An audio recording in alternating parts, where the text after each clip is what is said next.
When the sun comes up on America, across open fields, small towns, and city streets, a new day begins. And here, we rise with it. This is where hard work meets headlines, where truth matters, and America wakes up informed. An interesting week. They all are. This is your country. This is your morning. This is Daybreak with Steve and Ivy Gruber. America, let's do it together. Love you, Ivy. Love you too. And it starts right now.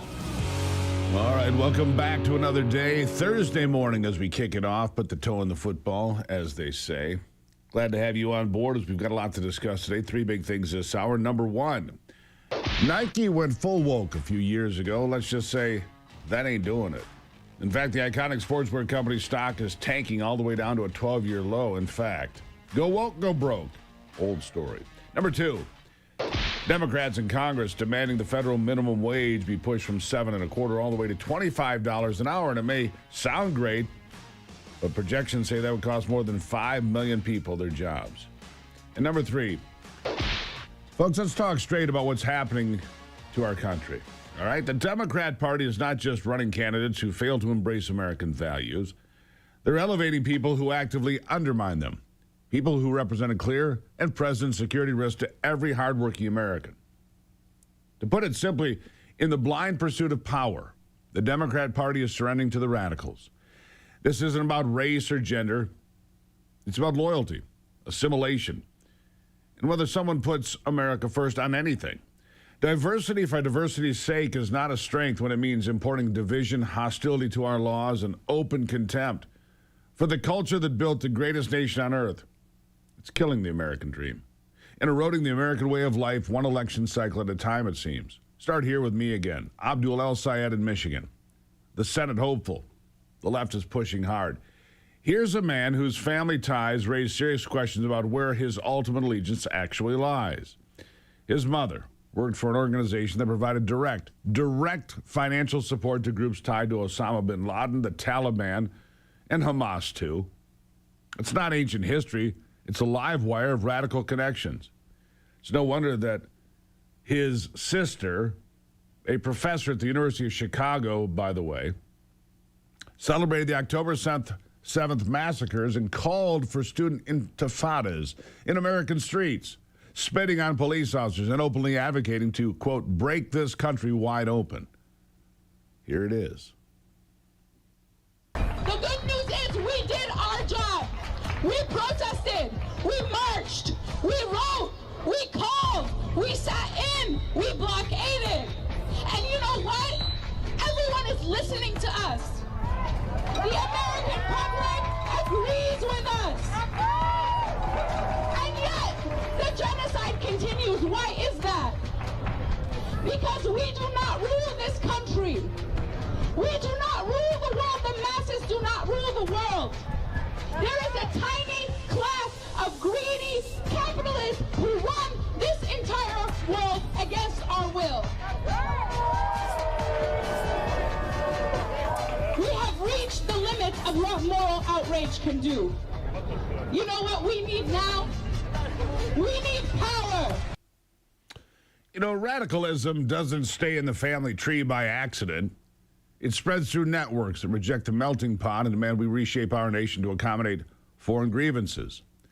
El Sayed's rise is only possible in an environment where unchecked mass immigration floods communities with voters who never fully adopt American values and where election security is so weak that the process itself becomes a free-for-all.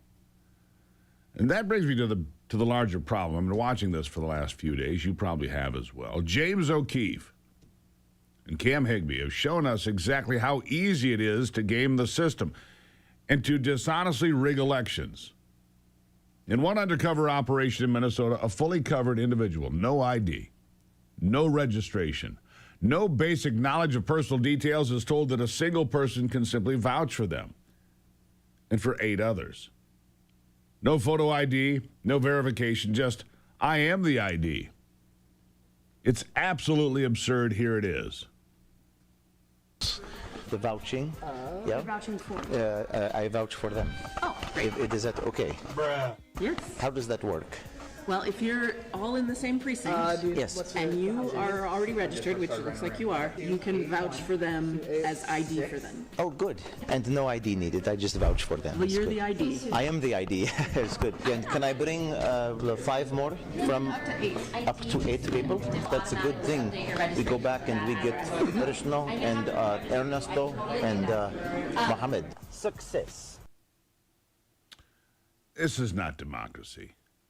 This is an invitation to fraud that disproportionately benefits parties willing to look the other way on illegal immigration and identity verification. And you need to know this was not just a one-off or a mistake made by a particular election official. Cam Higbee then did the exact same thing at a different site in Minnesota. Watch this one. What is required?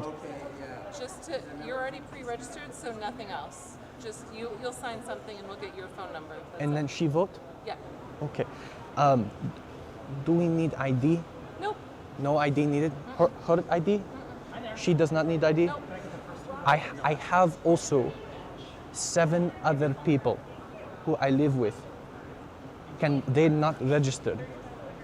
If you live with them, you can vouch for them. You can vouch for up to 8 people. And no ID for any. Nope. But after 8 people, you can't vouch anymore today. Okay. Tomorrow? Tomorrow, election day is over. Okay. And what if some of them do not live with me? If you know them personally and you know that they live in this precinct, In the area. it needs to be this precinct. They do. So make sure it's the same precinct, not just the neighborhood, but there's specific boundaries. And no ID, I vote Kami. Correct. No ID. Right. And she vote today. And 7 others. And 7 others, yeah. Vote today. It's absolutely insane, isn't it? Just watching it is mind-bending. Wrap your mind around it. Poll workers casually allowing a man dressed as a woman in full covering to vote and vouch for 8 other people. Do they live in the house? Well, as long as they live in the precinct, as long as you know that. They don't know, they don't care. And guess who the Secretary of State in Minnesota is investigating? Higbee and O'Keefe. Of course. Investigate the people exposing how utterly ridiculous this is. Meanwhile, the Democrat Party continues to oppose basic voter ID, while importing millions of people who have zero stake in American traditions and ordered liberty. This is how candidates who never internalized American values keep winning office. Look at Eileen Wang, the former mayor of Arcadia, California. She's now pled guilty to acting as an illegal agent of the People's Republic of China. A sitting American mayor serving the interests of a hostile foreign power. This is not the first time this has happened. It continues to happen. Real quick, listen to this. So it's actually not illegal to have a website like she had, touting pro-PRC propaganda, but she had to let the government know that she was doing it, and that's what she is pleading guilty to. And your reporting shows that she is not the only one, that there are others in other cities. There are also people spying on American companies as well. That's right. We've seen this in California. It's bubbled up in Texas, in New York. Just last year, there was a trial of a former aide to Governor Kathy Hochul. She'd also worked for Cuomo. She'd worked in New York State politics for years. She also was charged with failing to register as a foreign agent. She was also charged with getting paid for that kind of influence work. Now that jury was hung, and so prosecutors saying they want to retry that case, and we'll see how that plays out. Yeah. More after this.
right, back to it now. So a mayor tied to a hostile foreign power, that being communist China. Chinese spies are getting elected in American political offices. Some of them are getting off scot-free. You would think this would make the Democrat Party pause and examine its candidate pipeline, but no. The pattern continues. Wang's case is not an outlier. It's just another warning. When diversity quotas replace character and loyalty screening, foreign influence operations find open doors. The American people become the collateral damage. You, me, everybody. How about another case in point? Brian DePena. He's the mayor of Lawrence, Massachusetts. He apparently defrauded his constituents out of $1.5 million in COVID relief funds. And the real kicker, his team is warding off any scrutiny by claiming he can't speak English. This was on the way to the courthouse. In case you missed it, listen. Hi, guys. Do you have any comment to the city? Hi, guys. Hey, guys. Hi, guys. How are you, Mr. Mayor? Excuse me. I'm fine. Excuse me, guys. Oh, no, I don't want to. Just relax. Thank you. God bless you. God bless you. God bless you. We're not. We're just. God bless you. Sure. Do you think it? You want to say anything? He doesn't speak English. No comment. Are you innocent? Sir? No comment. Do you need to resign? No, he's done a great job in Lawrence. Thank you, guys. God bless you. What are you blessing us for? God bless you. You get your time. No? We step down there. No. Got to be kidding me.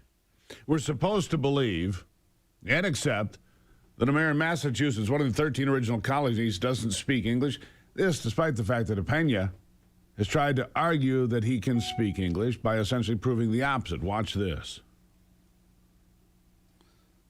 No matter what you talk, if you don't take the right action for move your community forward.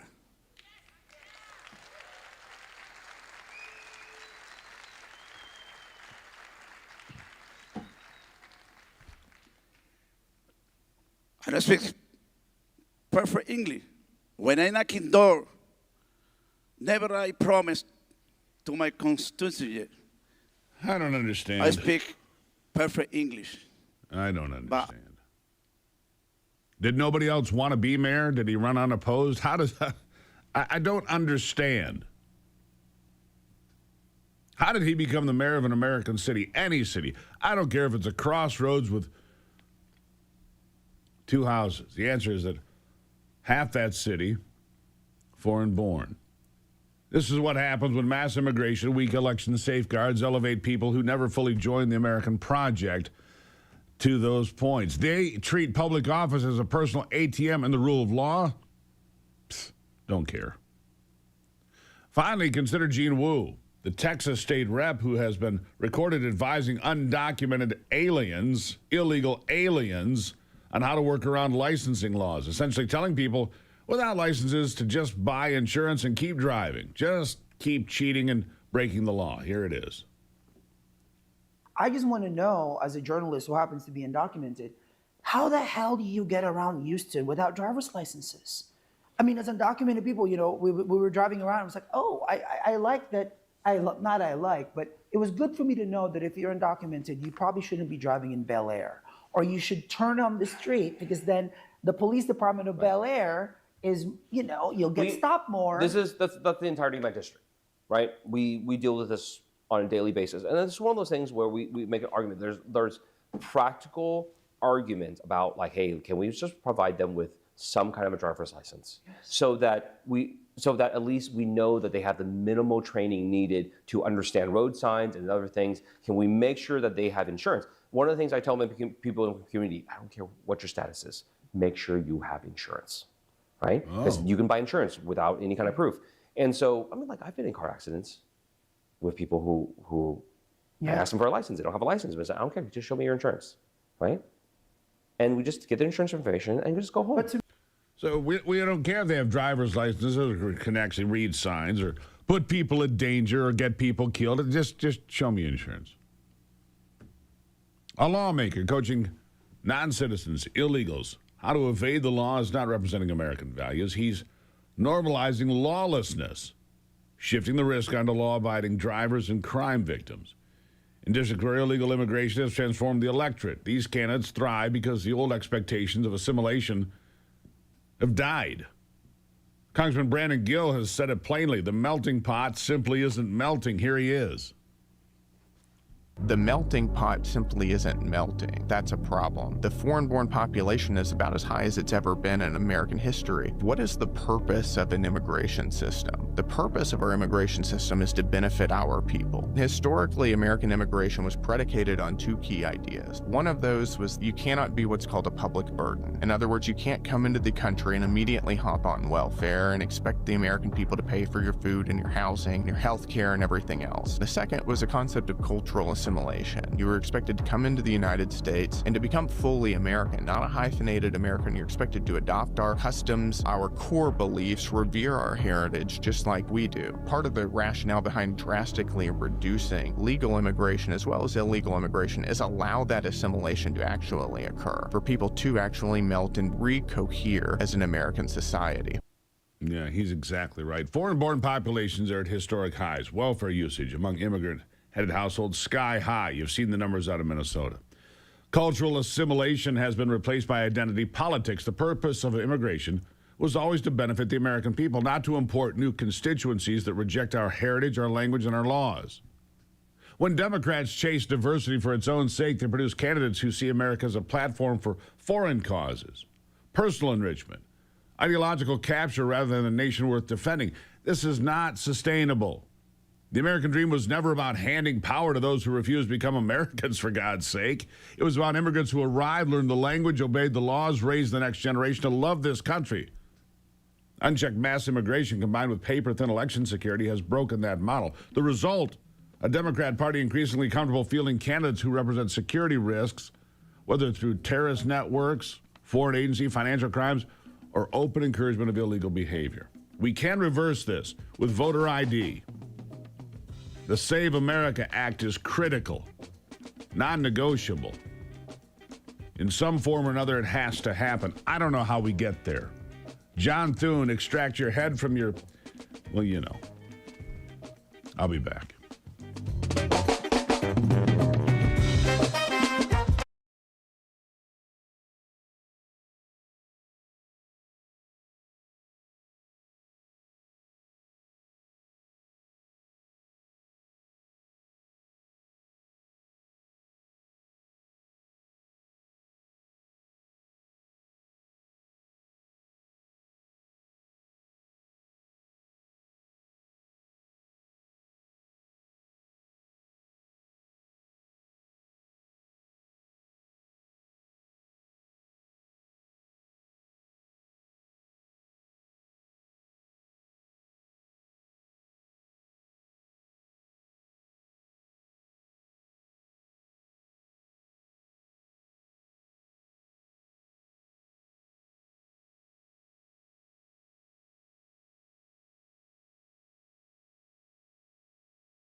All right, so let's see here. $25 an hour.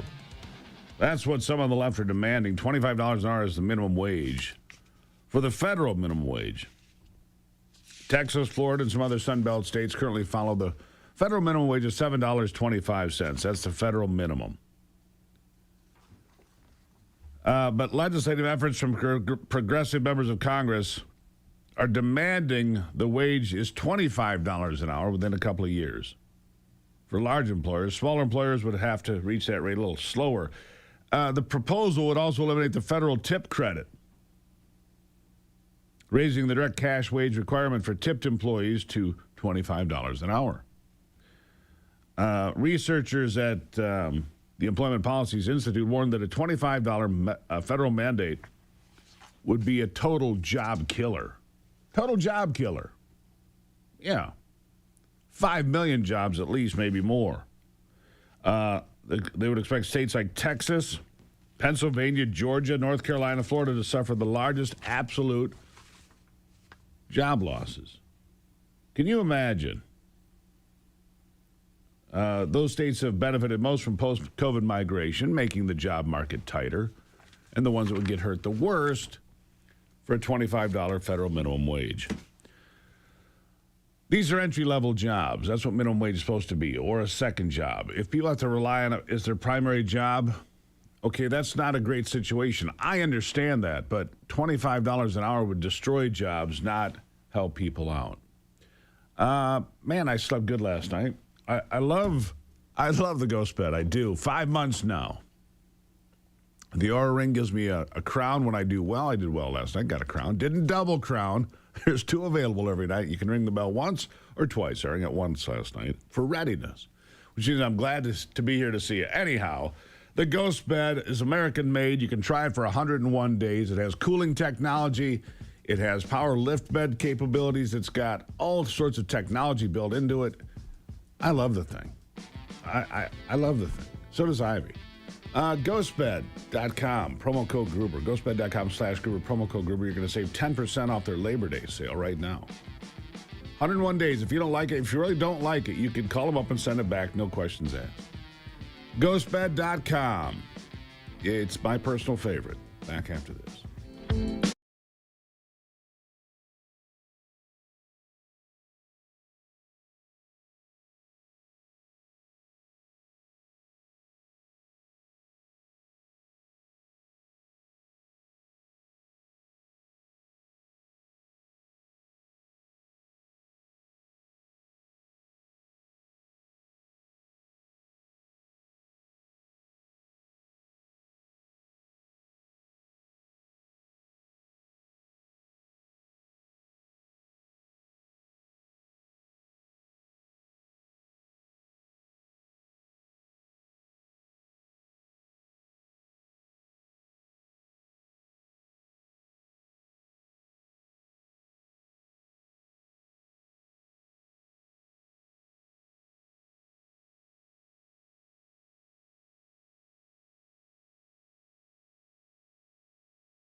All right, let's jump right back into it now. My next guest, Colonel Rob Maness, 32 years in the Air Force. Of course, he hosts the Rob Maness Show and comes on this program regularly. Colonel, good morning. Nice to see you here on a Thursday. Hey, good morning, Steve. Good morning, All right, Steve. so we're talking in the break, you and I, because this really, I don't know where this deal in Iran's going right now. We're not really doing much of anything. It's very quiet. My understanding is ships are moving through the Strait of Hormuz, and yet the oil price is creeping up again. Gas price continues to go up, even though it doesn't seem to correlate very well. So there's a price for the American consumer. But I don't know what we're doing, sir. Do you have any updates? Do you have any idea where are we in this war with Iran? Well, number one is the blockade is working. You keep hearing this term called economic D-Day. As you and I've talked many times before, one of the keys to this is cutting the IRGC off from being able to pay its people, from being able to resupply their weaponry, from being able to resupply their food, and those kinds of things. So that is actually working. You don't see that a lot because it's not the sexy blowing stuff up kind of thing. But look, I got to tell you, I've said it many times. Others of my colleagues have also said it. You got to kill these guys, Steve. The president, I understand his desire to want to end this without any more death and destruction. But with this group of people, they're like the German Nazis. They're like the Empire of Japan. They're fanatical people. And we're going to have to go back into full-scale military operations. We still have not cut off all of their logistics lines of communication into the country that could get fuel into the country. You've seen videos of oil tanker trains moving across railroads that are still bridges that are still open up in the mountains in the east and the northern part of the country, and that's coming from China. And those kind of things. We have to cut all of those supply lines off. We have to continue the economics sanctions. Secretary Bessent is going to do this economic D-Day, which means ratchet up on them even more and really continue this blockade in order to have the effect that we want to have on this enemy. Because well, here would be my question. If we don't do that, this is going to continue because war has a life of its own. You're exactly right. A whole bunch of things happen you didn't anticipate oftentimes. Economic D-Day. I keep hearing about this. And the UAE just cut off Iran because they kept lobbing missiles at UAE. This is a big blow to Iran. It's billions of dollars of exports, $22 billion UAE and Iran have. But economic D-Day, why not in, April, May, June?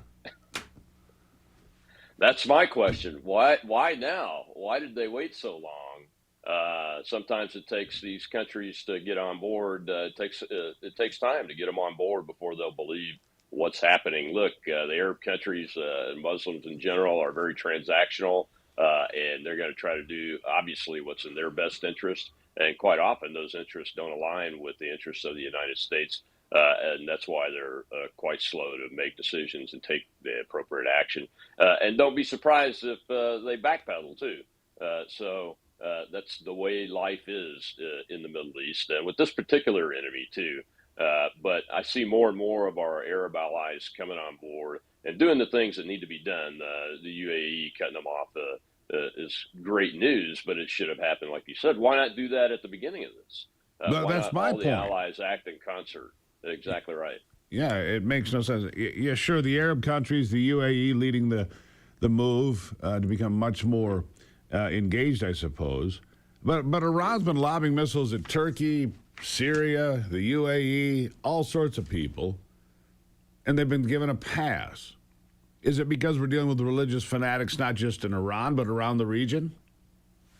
I think so. I think Turkey is problematic in and of itself. It's in a unique position being a NATO ally, but it doesn't. But it hasn't really done much at all to help the war effort to stop the Iranians from doing this. They have their own issues with the Kurds, Kurds that we really wanted to help us get arms into the resistance inside the country.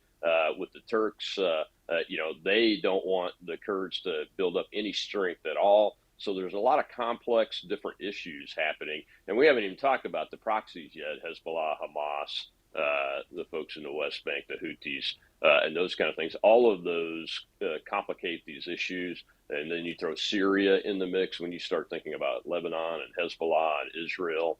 And it's quite a complex situation and difficult to get everybody on the same sheet of music.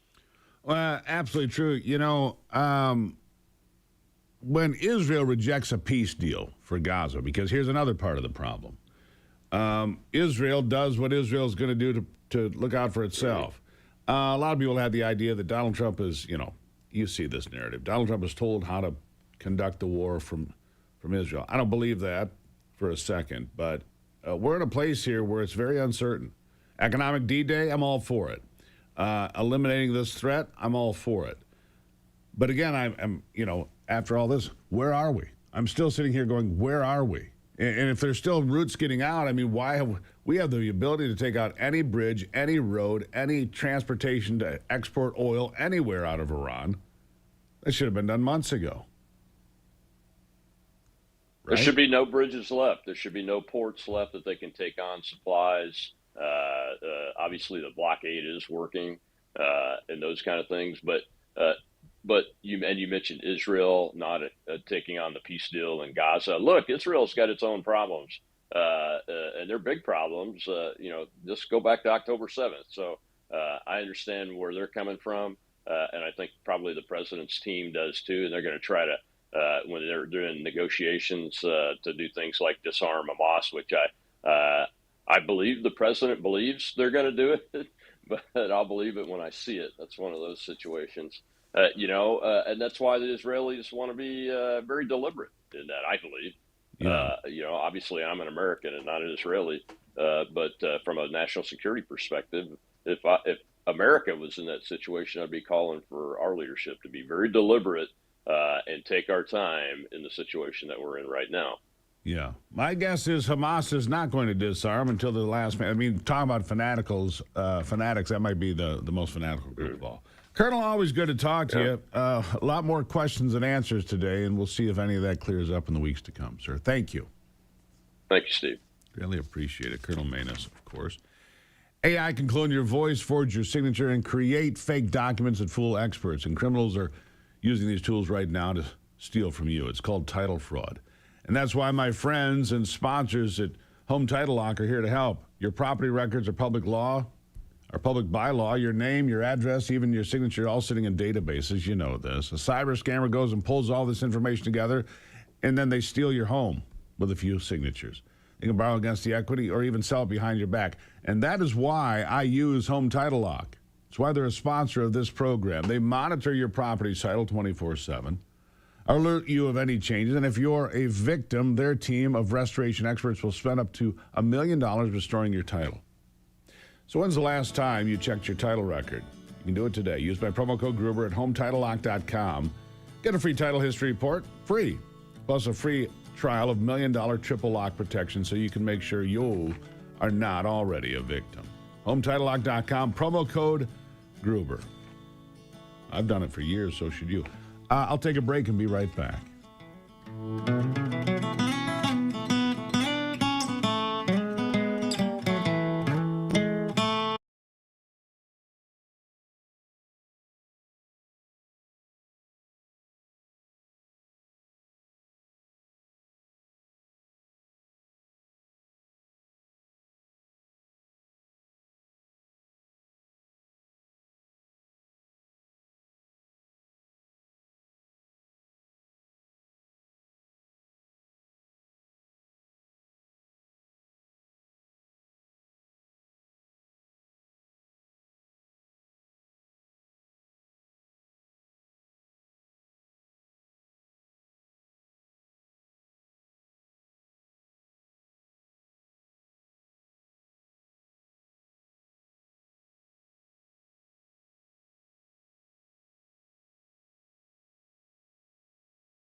Welcome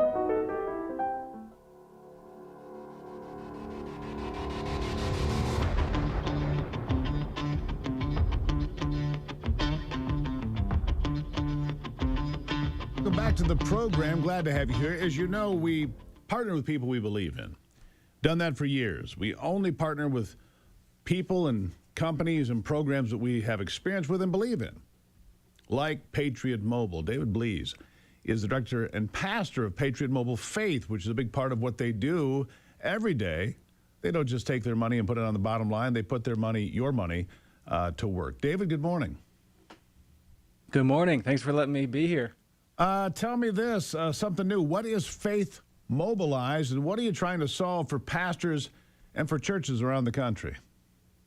Yeah, so Faith Mobilized is a new initiative and nonprofit of Patriot Mobile, specifically targeted to help churches understand the most divisive issues biblically. So Israel, Islam, immigration, abortion, socialism, all these things that many times pastors don't feel equipped to talk about, or honestly just don't want to talk about because they're divisive and they don't want to split their church or get 1,000 questions in the lobby. But we know the state where the church is now, we need to engage these topics. We need to step into the cultural fight. The days are done where we can be apathetic and just kind of remain in our church buildings and just try to talk about Jesus and make that message broad for everybody. Jesus is for everybody, but Jesus spoke the truth with compassion. And that's honestly what's most of the time missing in these conversations is we want to go to one extreme. And oftentimes those extremes are both wrong. One just kind of pushes truth to the side in order to be compassionate. And then the others often completely lose compassion or empathy because they just want to seek truth. And we see Jesus did both without compromising either. And that's what we seek to do as we dive into these deep issues with scholars and historians and theologians that are really trusted voices in these areas. Yeah, a lot of controversial issues in front of the Christian church today: Israel, abortion, Islam, sexuality, transgenderism. What will Faith Mobilized be doing to make an impact? Yeah, so two things really. One is we are starting a podcast called Faith Mobilized, where we're bringing in experts and trusted voices to not only talk about these things theologically or historically, but then also what do we do practically to actually mobilize our faith and not just help our head knowledge, but actually make that something that we can see in our communities. And then we're partnering with the ministries that are doing that in their own field. So whether that's Embrace Grace, that is walking alongside women who are having unplanned pregnancies and throwing baby showers for them, pastoring them, getting baby formula for them, or a ministry like LifeWise Academy that's getting the Bible back into public schools during school hours, and not like through some legal loophole, but something that is constitutional and allowed. So we're partnering with these ministries that are mobilizing their faith, and then we're trying to do our part to help churches on the theological side, on the biblical side, to step into these topics and be able to engage culture. So here's my question. In Michigan, where I live, obviously, Islam is a discussion that has a lot of people talking every day. Should people be concerned about the rise of Islam here and in places like Texas as well? Yes, yeah, the rise of the Islamification or Islamization of America, it is a concern. And one thing that we have to do is be able to step into the tension of opposing the ideology of Islam and yet still holding space to love our Muslim neighbor. That's what the extremes often are.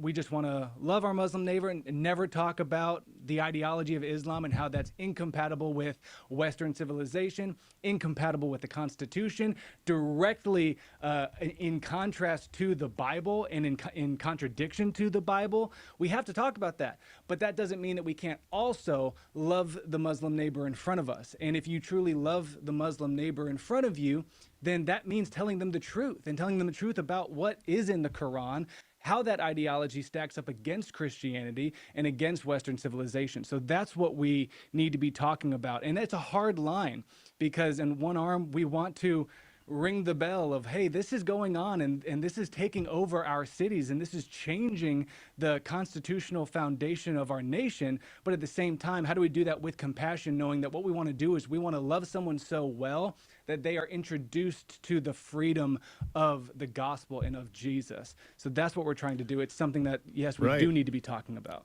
So real quickly, tie it all together for me. Patriot Mobile Faith, and Faith Mobilized. Bring these three things together. Yeah, so Patriot Mobile Faith is the company, and it is something that has been in existence for 10 years, taking a portion of every dollar of your phone bill and supporting causes like the First Amendment, the Second Amendment, the sanctity of life, first responders and military. So this is something every phone company pretty much does. They take a portion of their revenue and they give it.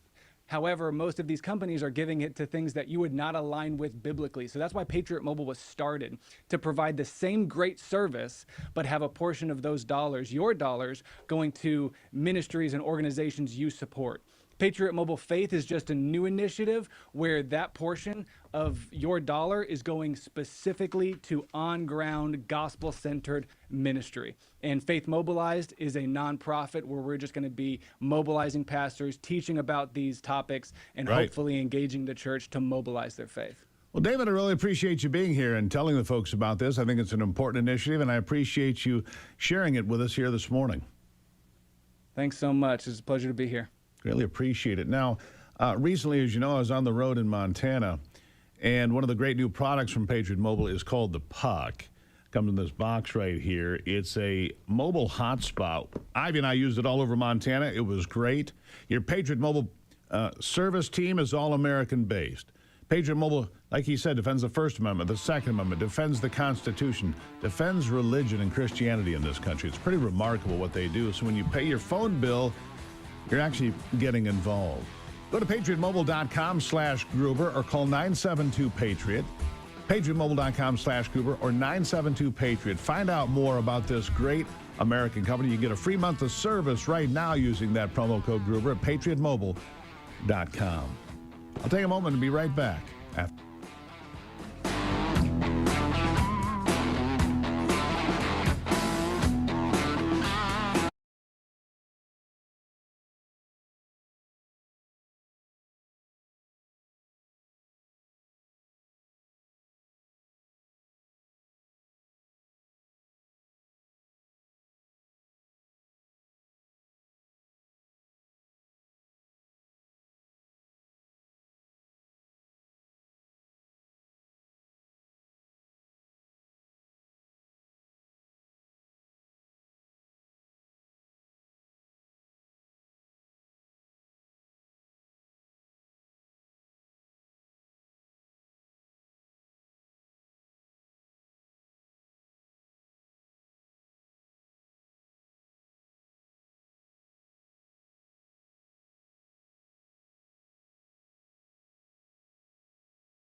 All right, back to it now. In case you missed it yesterday, I came across this this study from Echelon Insights.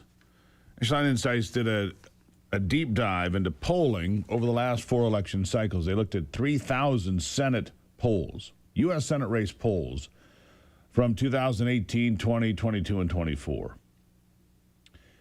And they found an average polling error in the favor of the Democrats of 3.7%, almost 4% favor to the Democrats, meaning they were off, wrong, favoring the Democrats. And this comes to mind as you look at the races that just wound up in Wisconsin and Michigan, where they were completely wrong. 73% of the individual polls overstated Democratic performance, 73%. And to me, that's remarkable. 3/4 of the polls favored Democrats, and they're off. It's especially relevant right now. The Democratic polling error becomes largest during the summer, peaking nearly 6 points in late July coming into August. By Election Day, it settles down to about a 2.6% error in favor of the Democrats. Now, the reason this is important is you apply this to the big Senate races around the country. That means Michigan is way out of reach for the Democrats. It means Ohio goes red, Texas goes red, Iowa goes red. But here's the kicker. New Hampshire slides into the Republican column by 0.5 point, and Maine by 1.5 points. So that's pretty remarkable. I mean, I expect Susan Collins to win in Maine. They always tell you she's going to lose. She always wins. Not worried about Maine so much. But New Hampshire would be a pickup for Sununu and the Republicans. But you would hold in Ohio, Texas, Iowa, and Maine, and Michigan would be a pickup. You're going to lose North Carolina at this point unless they can turn that around, and I don't know that they can. But that would mean the Republicans would have 54 seats in the U.S. Senate, which, by the way, is the number I've been predicting for a while. We'll see how it plays out. But the math, the polling says I'm right, according to Echelon Insights. 3,000 Senate polls looked at. 3/4 of the time they favored Democrats. The average polling error this time of the year, close to 6%. It's pretty remarkable. All right. It is daybreak. I'll take a break and be right back after this.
America's awake, and we're just getting started. The headlines that matter, the stories they won't tell you, and the voices fighting to be heard. This is your country, your morning, your daybreak with Steve and Ivy Gruber. A new hour starts right now on Real America's Voice. All right, welcome back to it. Continuing on a Thursday here. I can't believe we're all three to Thursday. Three big things this hour. Number one, a sheriff in Michigan just announcing that he has proof that illegal aliens and other non-citizens are voting. He's blowing the whistle on the whole thing. We'll find out. Number two, also in Michigan, the most watched race of all is the battle between Mike Rogers and Abdul El-Sayed for the seat being vacated in the U.S. Senate. Abdul openly pandering now for black votes he didn't get in the primary. I don't know if it makes much difference. Number three, I talked about this yesterday, and honestly, no surprise. I was just talking about it again. Echelon Insights studied 3,000 U.S. Senate election polls over the past 4 cycles. Found a large, consistent polling discrepancy, almost always favoring the Democrats. Always. So when you say, I don't believe the polls, maybe you shouldn't. Anyhow, Ivy's here. Babe, I have to lay this out. It's remarkable to me. Anyhow, the average polling error, 3.7%. And if you apply that across the board, it means the Republicans pick up a seat in Michigan and pick up a seat in New Hampshire, where they have good candidates in both places. Right. You lose North Carolina, but you pick up a net +1 in the Senate for the Republicans, and that's really important because I see all this doom and gloom stuff on the internet. Oh, the Republicans are going to get killed. We're going to lose the Senate. You're not going to lose the Senate. I don't think so. Yeah. No, you're going to hold on to Texas. You're going to hold on to Maine. You're going to hold on to Ohio. Have a shot in Michigan.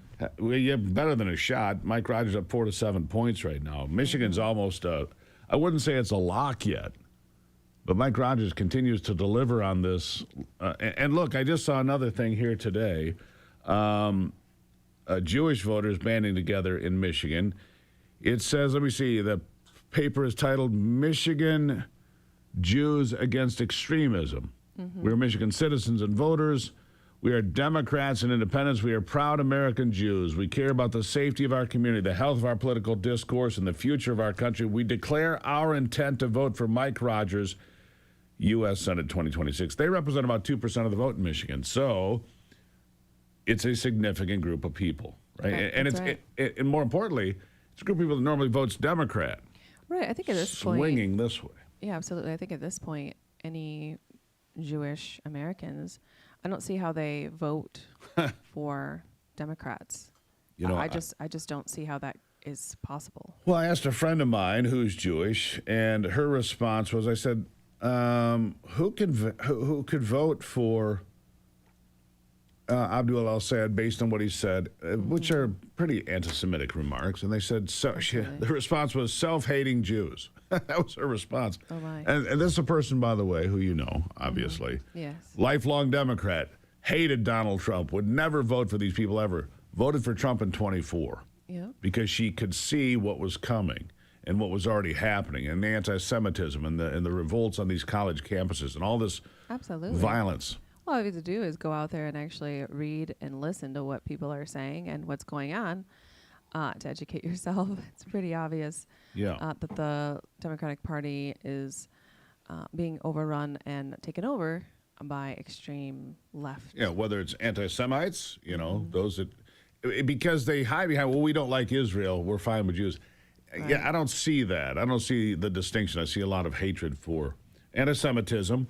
DSA activists, so communists taking over other parts of the party.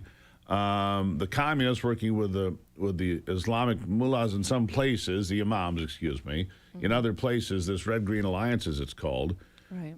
It's a marriage of convenience and one that will not last, but they hope that they can drive it together long enough to win some races for the Democrats. But let's be honest about this. If some of these real radicals get into Congress, and a few of them will, they're not going to work with Democrats. No. They're going to work with on the squad and the, AOC and all those that are like her. Right. They will never vote to send any funding to Israel, which, that's your prerogative, and that's what your constituents voted for. I get it. Right. But the Democrat Party has a major tear. It's more than just a hernia now. Right. It's a serious tear. Somebody who has a level head needs to come out and say, hey, this is what the Democratic. But who is it? Kamala Harris? I have no idea. There has not Pete been one Buttigieg? person that I have no. I mean, Fetterman, but he's independent now, isn't he? Yeah, and they, trust me, he won't even make it out of the Democratic primary in Pennsylvania. They're going to attack him up one side and down the other because he's not a Trump-hating, whatever. Well, so here's something to keep an eye on into the midterms. The Trump Justice Department says it plans to send a record 1,000 federal monitors to polling places around the country this year.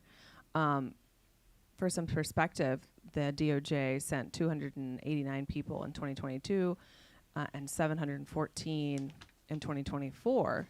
So they're ratcheting up that number. But, for me, it's like for the elections, we need people. We need poll watchers. We need delegates. We need people who are involved in the electoral process. And it's something that I think a lot of people forget about, but it's so important to get out there and give your time so that we can make sure that if there's any kind of fishy business going on, we need to know about it. Agreed. So you said... I'm sure they're going to take a lot of heat for this, but... Well, whatever. They're going to 1,000 federal poll watchers. I think it should be double that. You said there was 714, so they went from 700 to 1,000. That's an important increase.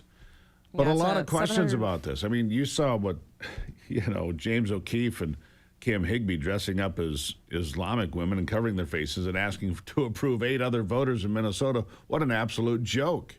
Right. I mean, I just vouch for this room full of people. They have no ID, no connection, no anything. Were those people allowed to vote? Yeah. Yeah, and so you mentioned here in the Big Three that who is the Michigan sheriff that announced that he has proof of illegal aliens voting? Darleaf. I've got his. What is it that he's saying in regards to his proof about illegal aliens and non-citizens voting? I don't have quite enough time to run it because it's almost a 2-minute explanation, but I'll tell you what I'll do. I will run it when you come back. Okay. How about that? That's great. Run it when you come back. Well, talking about kind of the radical left, I don't know if you saw the story, but a lefty coffee shop out of Idaho, there was a group of pro-lifers, a 16-year-old who wanted to start a group. They just bought coffee and, sandwiches, and they were just, like when you go into coffee shops and you have a meeting and you have discussions, the owner comes up and kicks them out. What? Kicks him out for what? Kicks him out. That he confronted them, and I have the soundbite as well, and I don't have enough time to get to that either, but I will play it when I come back. The coffee shop owner, compared them, the group, to the KKK, and he even says what? He's like, listen, it can be. It doesn't really matter to me. To me, it's like you're the KKK, and the people are like, wait a minute. We protect all life. You do understand what the KKK, anyhow. Well, that's bizarre. Right, and they said we prayed for our food. We weren't protesting or disrupting anyone. We were simply sitting together having a peaceful conversation about what they were going to do, how they were going to get people together for this group, and the shop owner kicked him out. And compared him to the Ku Klux Klan. Yep. In Idaho. It just goes to show you crazy has no fence. That's right. Anyhow, well, that's bizarre. So you'll have that soundbite coming up a little bit later. We'll stick around. We'll have that. And we'll have Darleaf, the sheriff in Michigan, talking about voter fraud and having the proof. Ivy, love you. I love you. Quick break. I'll be right back.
You know how you're driving down the road, and if you got one of these newer cars, it tells you, oh, your tire's low. You got these little tire sensors.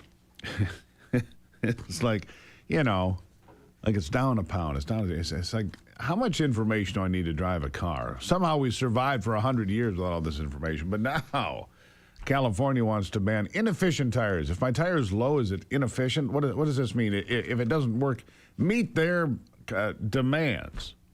I don't know. Mark Morano is the publisher of ClimateDepot.com. He's on with me this morning. Mark, good morning. Good morning. They really seem to care. Unelected bureaucrats in California are going to now ban inefficient tires, and they're sheltering us from higher costs, they assure us. So I marvel sometimes at how much these bureaucrats care about us. I mean, they really went out of their way. They're thinking 10, 15 years in the future about how we're going to be driving, and you just got to marvel at that. I do marvel at that. Let me get this straight. They're going to save me money by making me replace all 4 tires on my car. What does inefficient tire mean? I need a definition. Inefficient. Yeah, great question. All right, first of all, this is the California Energy Commission. It voted unanimously, so you think this must be a good idea. There was no dissent. Unelected bureaucrats voted to essentially start banning by, I think, 2029, and then by 2033, 70% of currently available tires, according to the tire manufacturers, of tires that don't meet the proper rolling resistance. Now, if you don't have the proper rolling resistance, what does that cause? Apparently, it causes inefficient wind coefficient drags and inefficient gas mileage. So they're hoping by banning these tires, which they deem essentially climate evil, it's the equivalent of taking nearly 500,000 cars off the road. They don't have to remove the cars now. They're just going to remove the tires. So Californians are going to have to cross state lines to buy tires. If you stay within the state, you're going to have 70% less choice. You're going to be paying a lot more for your tires. You're going to be having a severe limit on choice. If you're an off-roader, if you're in the mountain area, California, and you want snow tires, it's going to be a lot more difficult if they don't meet the rolling resistance. So wait a second, Mark. Tires. Wait a second. So you cross the state line into Idaho or Oregon or wherever to go find tires.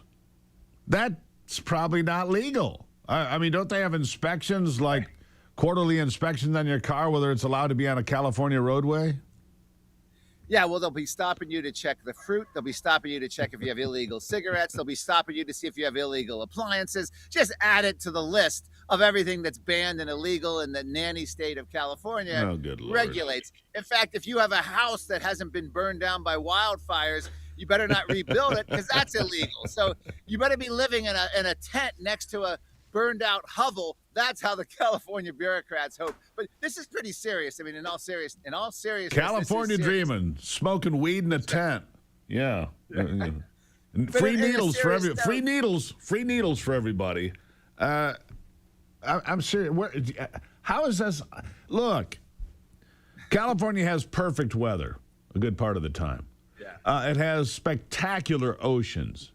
It's got the greatest ribbon of highway running along an ocean, maybe in the world. And people are leaving by the thousands every day. Try to get a U-Haul in California, it's expensive because the demand is so high. That's a fact, isn't it? Yeah, it's I think it's the highest exodus state, and it makes sense. I mean, you have even liberal actors like Susan Sarandon, Timothy Robbins. Susan Sarandon goes around and videotapes all the homeless shelters and the absolute tent cities all around the city and the drug dens. I mean, these are liberal activists who are just disgusted with their own state and what it's become. It's been really since the mid-90s, California has just been, completely destroying itself. And again, this is serious because it isn't just what happens in California stays in California. Like, for instance, this resistance tire rolling regulation. This is going to now infect Oregon and Washington State, Massachusetts, probably New York State, all these blue states.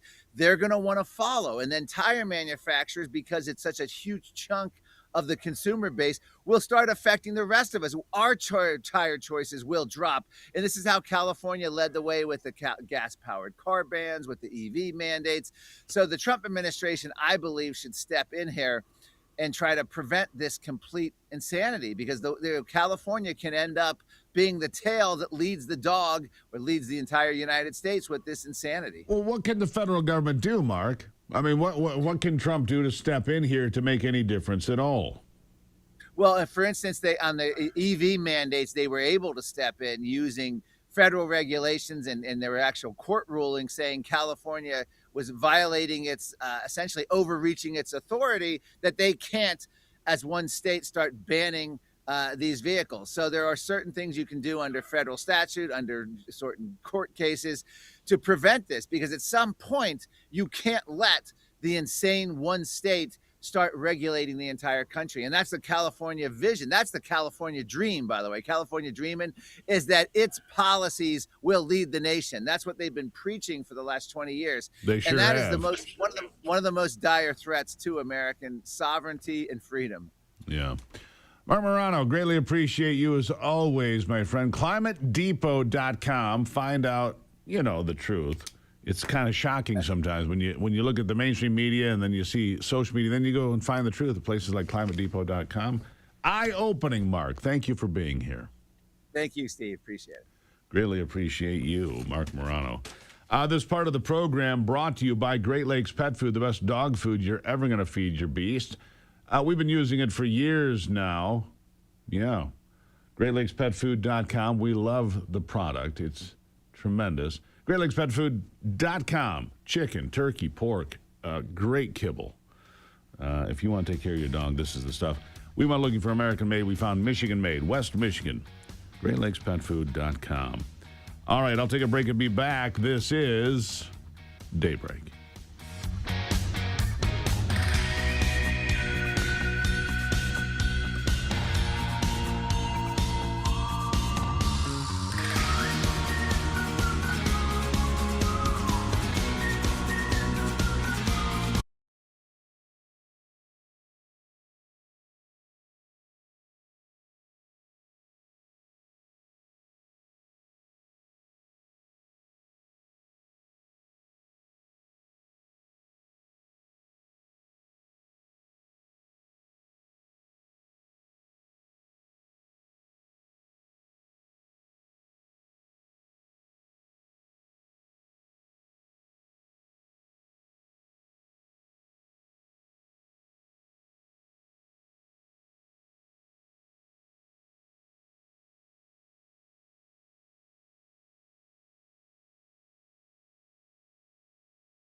You idiot.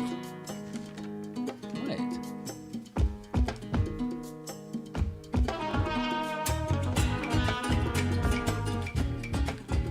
I find all sorts of these strange stories. I set them to the side here every week, and so, they tend to pile up a little bit, but I'll just grab a couple because I find them interesting, and we don't always get to them, but here's one. The bodies of climbers who vanished 34 years ago, found on a glacier in the Swiss Alps. It was melting. A hiker reported finding two bodies on the glacier in southern Switzerland near the Italian border.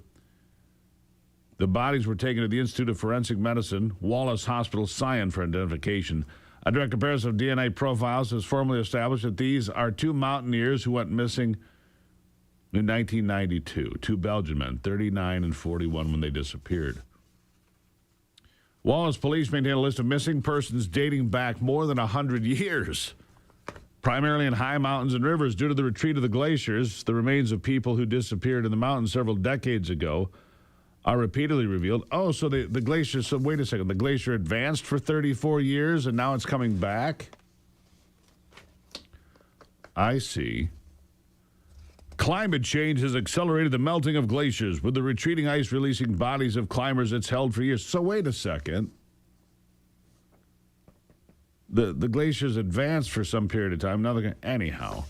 I just love the way they write this. It was only 34 years ago. It wasn't exactly ancient history. In August 2025, the remains of a British researcher who vanished in 1959 were discovered amid rocks near a receding glacier on King George Island off the Antarctic Peninsula. Okay. Around the same time, a missing man's body discovered in a melting glacier in Pakistan, 28 years after he went missing. Okay. They make it like it's some remarkable thing that they find bodies. Not that remarkable. Not that remarkable. This part of the program brought to you by PuroVet. It's PuroClean's Veterans Initiative. PuroVet, veterans ready to be your own boss? Join a trusted company. I love this company, PuroClean. Love them. They've helped me recover from a fire at a rental house. They have been the best restoration company ever. If you want to be part of that team and you're a veteran, you can get to the front of the line. PuroVet.com. PuroVet.com or 855-PuroVet. Trust me, this company is fabulous. 500 franchise locations and growing around the country. You should be part of it if you're a veteran. PuroVet.com. Check it out. I'll be right back.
All right, we were talking earlier about this study by Echelon Insights where they looked at 3,000 Senate races over 4 cycles. That's just one anomaly that showed up in the headlines this week. Of course, we heard there was a polling company, and I don't know what the truth about this is, a polling company that did polling in Wisconsin and showed Francesca Hong winning by 23 points and showed, also completely inaccurate results in L.A. and then come out, it was a social experiment. It wasn't real polling. I think they're lying. I don't know. I think they had crappy polling and they tried to hide behind it. But this echelon information I told you shows a Democrat skew 3/4 of the time, 3.7% to the left, over 3,000 polls. Mark Mitchell does this for a living. He's the polling truther, head pollster of the Honest Polling Company. He joins me now. Mark, this doesn't do you any favors. Let's just be honest about that. Because here's one poll that's, we were just a joke, just a social experiment. I'm like, that doesn't smell right to me. Maybe it's true. I don't know. But then I think what Echelon Insights did here is pretty eye-opening. Now, look, to be fair, Mark Mitchell is one of the guys that had, for a previous company, during the 24 cycle, nailed it all the way through. You got the numbers right all the way through, and you have for a long time. But when you look at stuff like this and people say, don't trust the polls, well, I see where they're coming from, Mark, and that's got to hurt a little bit. So the industry is a mess, and there absolutely is election interference with these pollsters. I mean, let's not forget Ann Seltzer missing Iowa by 17 points, so she could go on Rachel Maddow and get her head patted and rubbed by her, feminist hero or whatever it is, right? True. And so the one fake pollster was actually kind of interesting. I think that was like in the LA race or whatever. But they literally made up a pollster, put out a poll in order to present the idea that Spencer Pratt's votes were somehow shifting towards Karen Bass. Dropped this one thing and then said, like, whoops, my bad. I don't know, that seems like some kind of fraud. The problem is that like polling is hard and there are misses, but you have to understand like exactly what race you're looking at. So right now what's going on is there's all these primaries, and the misses in the polling industry in primaries are bigger. Like, you will see 5, 10, 15 point misses. Now specifically, it's like you have to look for patterns. Now, the reason there's misses is because you're not looking at a 70% turnout race, you're looking at a 15 or 20% turnout race. And if there's a big shift in demographics, you're modeling about what the electorate output might be. Like, could have been completely off. You might have had too many young people, might have had too many of the wrong race. The people of a certain race might have broke the wrong way. And yet we are seeing in both the Michigan and Wisconsin races. Yeah, where I am. Well, in Michigan, so you had Al Sayed, and he was favored not only by 10 points by the Real Clear Politics aggregate, he actually was up by 15 points with some really good 12 to 19. 12 to 19 points in the polls, and you say there's a pattern. It was consistent, in that range. A friend of mine, I won't name him because I think he had him plus 14. Right. And I sent him a note a couple days after the primary. Said, what happened? He got a little defensive. Well, it's just a snapshot in time. I got the Republican one exactly right. I'm like, okay. You know what happened? I'll tell you what happened. He didn't want to talk about election integrity, Steve. That's what happened. And so the same thing with Crowley beating Francesca Hong. In both instances, what you had was a Democrat socialist candidate who was extremely favored in the polls and then underperformed the polls massively. You show me that happening twice in the same month in two very high-profile races, and I'm starting to say, okay, like what are they doing in the SEIU warehouses in Michigan? Like, what's going on there? And I think we know there was a massive amount of mail-in ballots, and like, let's not discount the fact that you're there calling was a fraud. huge...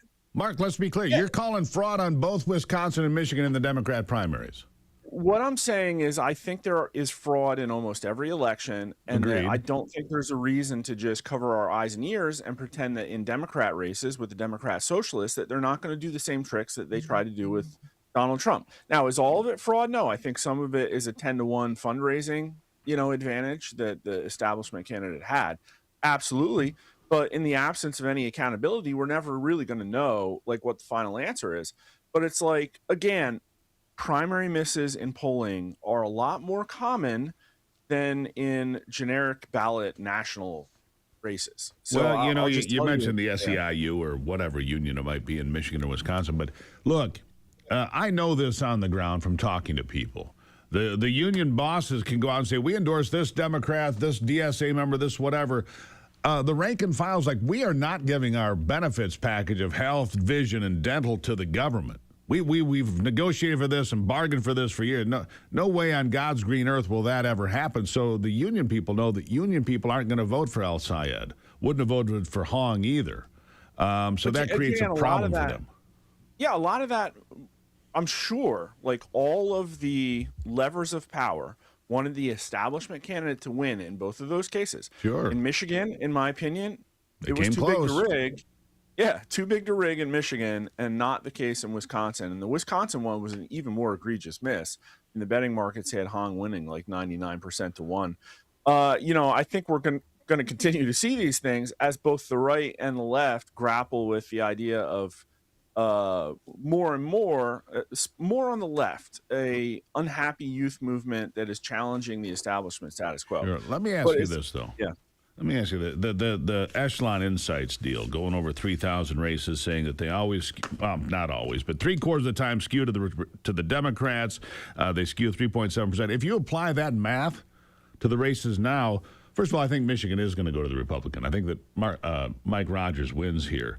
But if you apply these numbers, the Republicans hold in all the close races and pick up New Hampshire and Michigan. New Hampshire by like less than half a point. With Sununu. Look, Sununu's a good candidate.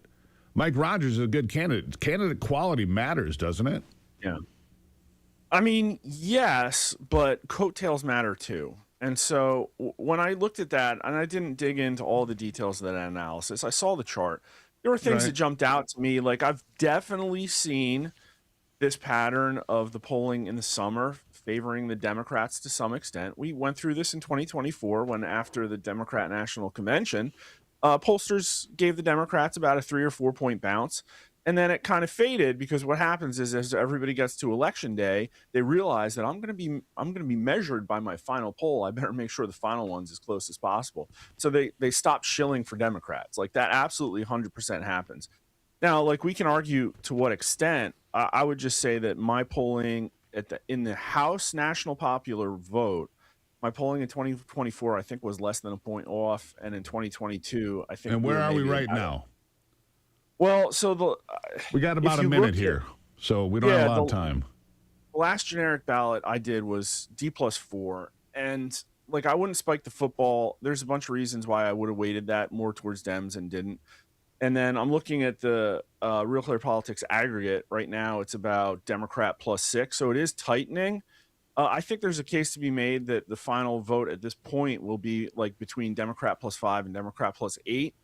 And what it really comes down to is like, okay, where? Like, we have this House that's been gerrymandered, not sure where the pickup's going to be. It could be tight right now, but I don't Mark, see this. Hold that thought. Yeah. Could you stick through a break with me? 100%. Yeah, stick through a break, because I want people to understand this, because you are on. Who pays your bills, Mark? Mark does, by People the way. who follow my channel. Exactly. So follow, he doesn't right? get paid. Yeah. Mark Mitchell, back with him after the break.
All right, so let's get back to polling. I just saw a poll drop. I hadn't seen it previously. This shows El Sayed leading by 7 in Michigan. I'll just go on the record. I don't believe that for a second.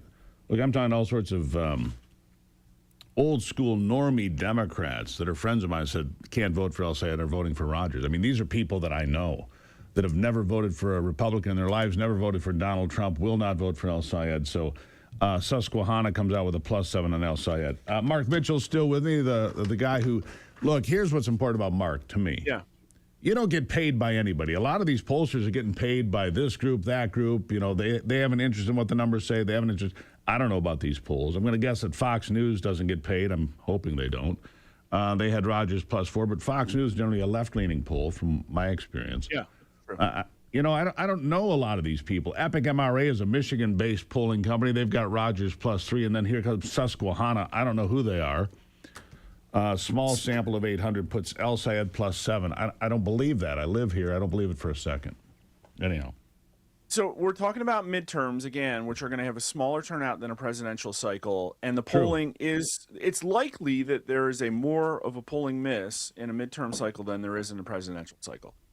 In 2022, for me, like that was not the case. 2018 was a harder race. The Democrats outperformed.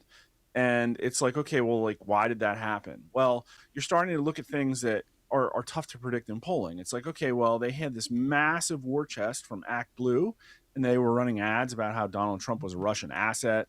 And a lot of people were freaked out, and the Democrats were much more motivated. And so the polling couldn't predict the extent to which the Democrats had enthusiasm on their hands.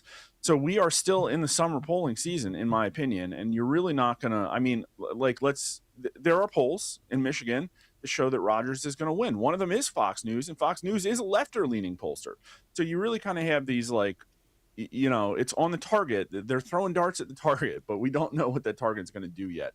So I think, like, when we see in September what the Democrats are running on, what their advertisement looks like, when people start to wake up, I would pay more attention to the polling.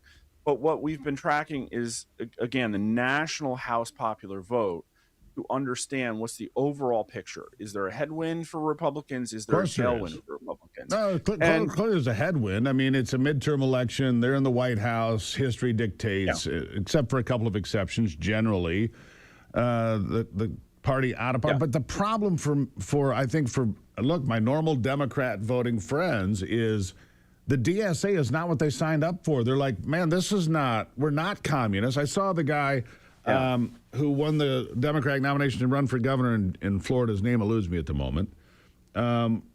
He came right out, I am not a socialist. I'm a capitalist. First thing out of his mouth, right? So that is there not a divide inside the big tent of Democrats? So Democrats are plurality socialists now, like that is the problem. But when they say socialist, a lot of them don't mean they actually just want to take everybody's money and redistribute it. They mean, like, why don't we have social systems that work like over in Europe? And unfortunately, like, we should have social systems that work over in Europe. Like, we shouldn't be blowing tax money left and right. And so when you see our systems that don't work, when people are unhappy with the economic status quo, you're going to see both the right and the left, like, complain about their establishments that don't do anything. That's what's going on in the left. But I'll just say, like, from I'm not sure which social system's working in Europe. Because you look at Sweden, they've abandoned their socialist system. So has Finland. So has Norway. They've come way back to capitalism. They went way to the left, and they said, "Whoa, that doesn't work." Canada's medical system is a disaster. I mean, I know people have been in Canadian healthcare in the last 3 months. It's a disaster just because they had emergency needs up there. I don't know. No, I get it, but I'm just saying, like, a lot of these people look at Luigi Mangione and think he's a hero because their, healthcare is like $2,000 a month, and they literally can't afford to go to a doctor. And so, again, they're frustrated that the system isn't changing. Now, again, nationally, the polling doesn't look, it's tightening for Republicans. The last generic ballot lead for Democrats was 6. That's down from over 7. But I would say, again, looking at the Echelon Insight stuff, when I look at the Real Clear Politics aggregate, it's actually a much better aggregate than it was in the past. If you look at 2018, it's mostly mainstream media and left-leaning pollsters. And they've been adding people like Echelon. They've been adding people like Rich Barris. They've been adding people like Quantas. And so you're getting a Real Clear Politics aggregate that should be closer. Now, I'm not saying it can't change. I think it will change as we get closer to the midterms. But a lot of that is going to ride on like what the final messaging is out of both parties and how they spend their money. And like, I hate to say it, like this is where it gets into like sort of like the gut, is that the Democrats are going to be more effective at that than the Republicans right now, because what I see with out of Republican messaging is still just completely like missing the point. Like, again, you lost mostly younger voters, you lost independents, you lost crossover Democrats. And then pointing at the other guys and saying socialism is scary, that's not necessarily going to do it, because they're like, well, we have no other choice. You know, like, what are you doing for us? And so what I've been saying for over a year is that the Republicans need to understand they can't just say, like, we're going to keep everything the same and you have to vote for us because the other guys are scary. They still haven't gotten this message yet, Steve. Like, I don't know what it's going to take, but right now, everybody on the right's attacking each other on the internet because, like, you know, they want to, like, it really does. Well, you know, I'm behaving myself. I get anyhow. attacked. I get attacked all day, every day. It feels like people really are trying to regress the party, because again, like Trump's approval isn't that bad, but it is tracking only a little bit higher than George W. Bush in 2006. That was a 30-seat pick. That was a 30-seat pickup for Democrats. Are we going to see that? No, I don't. No, because you're not. Yeah. You're not going to see that because of redistricting, and I think the Democrats have picked some really bad candidates that are not going to hold up in some places. But overall, do the Democrats take the House? Yes. Do they take the Senate? No. But how much does the Republican control the Senate in the end? I don't know. Mark, it's always good to have an honest conversation, though, and I appreciate you coming here, because Mark's not paid off by anybody, and which, you know, that's really important in this day and age. So, Mark, good talking to you. Great to be here. Thanks. Thank you. Honesty matters, my friends. It does. You don't have to like his numbers. You can send him crappy notes on social media. It doesn't change the fact he's honest. He's an honest dealer, and that's important. I'll be right back.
Checking on sports now with Brock Palmbush. With a look at sports, I'm Brock Palmbush. There was a full schedule of games in Major League Baseball yesterday. American League winners included Tampa Bay, Minnesota, and Houston. National League winners included Philadelphia, Cincinnati, and the LA Dodgers. There was another big trade in the NBA yesterday, this one involving 5 teams and featuring 6 players and multiple future draft picks. But the main guys involved were guard Peyton Watson going from Denver to Cleveland, forward Max Strus going from Cleveland to the LA Clippers, and guard Dennis Schroeder going from Cleveland to the Charlotte Hornets. In the NFL, Tampa Bay Bucks defensive tackle Vita Vea ended his hold-in and agreed to a 1-year contract extension worth $30 million guaranteed. He'll get $24 million this year and is now under contract through 2027. In the WNBA, there were 2 games. Winners were Washington and Minnesota. And at the Little League World Series at Williamsport, Pennsylvania, winners were Nicaragua, South Korea, Washington, and New Jersey. That's a look at sports. Back to you, Steve. All right, Brock, thank you for that. This Susquehanna poll showing El Sayed up 7 is junk. I'm just going to tell you, I talked to too many people. I know too much. The Fox News poll has Rodgers +4. The Mitchell poll has Rodgers +3. The Glenn Gariff poll, a little bit earlier in the cycle, had Rodgers +10. El Sayed has not endeared himself by hanging out with Hassan Piker to Michigan voters. I can assure you of that. So we're just going to go ahead and disregard that as complete nonsense and garbage. Susquehanna, has not a great track record. They're medium at best. And if you put the Ruffini lean in there, right? You put the Ruffini lean in there, Rodgers wins in a walkaway. So that was quite a difference. Among respondents, Glenn Gariff, definite voters. Rodgers still led El Sayed by 4 points of those who were absolutely going to vote. So we'll just keep watching it, my friends. I'm on the record. Rodgers +5 wins this election in a walkaway. All right. I'll take a break. We've got more Daybreak straight ahead. Don't go anywhere.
America's awake, and we're just getting started.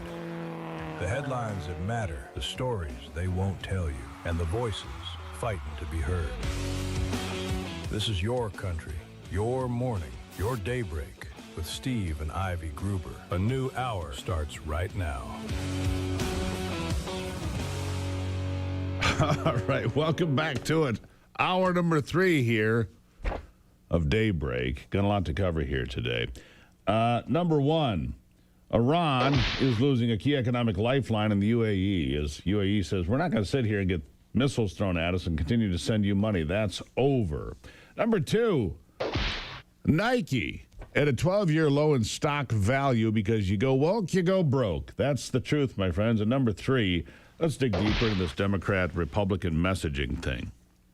What's the Democrat message? Affordability. By what? Taking money from your neighbors and giving it to your other neighbors? Or taking it from you and giving it to the neighbors? Or just taking it? Is that the message? Inflation is at 3.4%. At this time, in Joe Biden's administration, the same day, it was 8.2%. And you want to talk affordability. Look, inflation is cumulative. Now, having said that, Republicans need to get on the horse. Couple of things. Come out with a moratorium plan on data centers. That'd go a long way with a lot of voters. Number 2, come out with a plan to say, no, we don't want flock cameras everywhere. Apparently, there's a whole spread of new cameras on the campus of Michigan State, for example. These cameras are blossoming everywhere. Enough with the surveillance state. Enough with the AI thing. Enough with the data center thing. Meanwhile, companies like ITC are punching power lines through people's yards and telling them that's the way it's going to be. You know, the control that has been given to Lansing or to Washington in your state, whatever the state capital is, given to the state capital and then the nation's capital just to run roughshod over you. Say, no, we're standing up for the folks. We're standing up for the folks. We need energy policy that works. We need border policy that works. We need economic policies that work. And at 3.4%, it's not too bad. It's not too bad. And let me just ask you this, Democrats, are you going to let them burn the... You can tell me whatever you want, but I want to ask the Democrats today, are you going to let them burn the whole party down? Let's start with bite number 1. You tell me. Right, so where are these winds happening? Is there a specific area, or what are you seeing with the numbers? Yeah, okay, you might just say, oh, this is just a phenomenon in the Northeast. This is part of the Acela Corridor. This is just an urban phenomenon.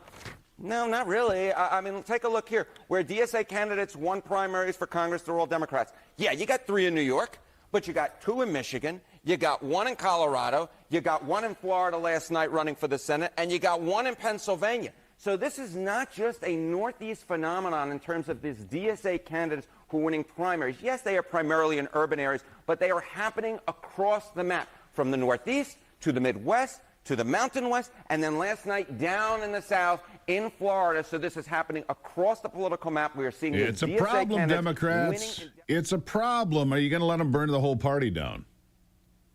Look, as Ivy and I have talked about, we've got some Jewish friends who have, until 2024, they were lifelong Democrat voters. In 2016 and 20, they hated Donald Trump. They seethed at Donald Trump. In 2024, they pulled the lever for Donald Trump because they had watched all these campus uprisings where Jewish students were blockaded in libraries while agitated, rioting crowds were outside chanting death to them. They saw campus takeovers supporting Hamas. They saw people celebrating on the 8th of October the murder and rape and slaughter of people in Israel. Doesn't sit very well with Jewish people, you might think. 2.2% of the American population, 2.2% of the American voting population is Jewish. In some areas, it's going to have impact. It could have impact in Michigan. I think there are about 1.5 points, 2 points of the voting population in Michigan. Here's a DSA candidate, Peggy Flanagan. Peggy Flanagan. She's another one of those folks who they want to get rid of 4th of July and fireworks and Thanksgiving, and they hate Christopher Columbus, too, because they don't know anything about the guy. Listen to this. I am not sad that it's gone. Columbus' legacy was setting in motion generations of violence, rape, and genocide against indigenous people who were already here when he arrived. We have this myth of a man that Columbus sailed the ocean blue in 1492. And now my daughter knows Columbus as the man who got lost and hurt people. That's false. It's garbage. I'm not going to listen to it. I'm done with it. The Spanish and others treated indigenous people as royalty. Did you know that many of the people found here on this side of the ocean when the Europeans arrived were sent back and made actual royalty in European countries like Spain and Portugal and elsewhere? Did you even know that? You should read the book Not Stolen by Jeff Finn Paul. You want truth about the numbers and truth about what happened, the truth about Columbus? Read. And I don't mean TikTok. I mean actually read. All right, Ivy asked me about this. I want to roll it. Bite number 4. It's self-explanatory from a sheriff, Darleaf, in Michigan. Listen. It's a beautiful Tuesday morning here in Berry County, Michigan. I'm Sheriff Darleaf. An employee of the Michigan Secretary of State's office reported to me that non-citizens are automatically registered to vote when they change their address. A confidential informant provided evidence that the customer and automotive record system is programmed to congratulate and inform non-citizens that they are registered to vote. When the confidential informant provided proof to her supervisor that non-citizens are automatically registered to vote, the supervisor stated that the county clerk would identify the non-citizenship status. Unfortunately, ladies and gentlemen, this is not true. The county clerk has given access to the qualified voter roll after the Secretary of State registers a person to vote. The qualified voter roll does not designate a citizenship status. Once a person is registered to vote, they have the ability to receive a mail-in ballot or vote at the poll with their ID card. The polls do not verify citizenship status. My office has referred this matter for investigation to the United States Department of Justice of conspiracy to violate 18 U.S.C. 611 and place non-citizens on the qualified voter roll and in the jury pool. Additionally, I am asking the Michigan legislature to use its resources to remedy the illegal voter registration and placement in the jury pool immediately. My office encourages witnesses with additional evidence of non-citizens receiving automatic voter registration to report this evidence to my office or to your local sheriff. You know this is wrong. It's time to act. Have a good day. You make of that what you will. You make of that what you will. Michigan Sheriff Darleaf, often labeled and marginalized by media companies, but reelected by his constituents. I'll just let that marinate for a moment. I'll be right back.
All right, let's jump back into it now as we continue on.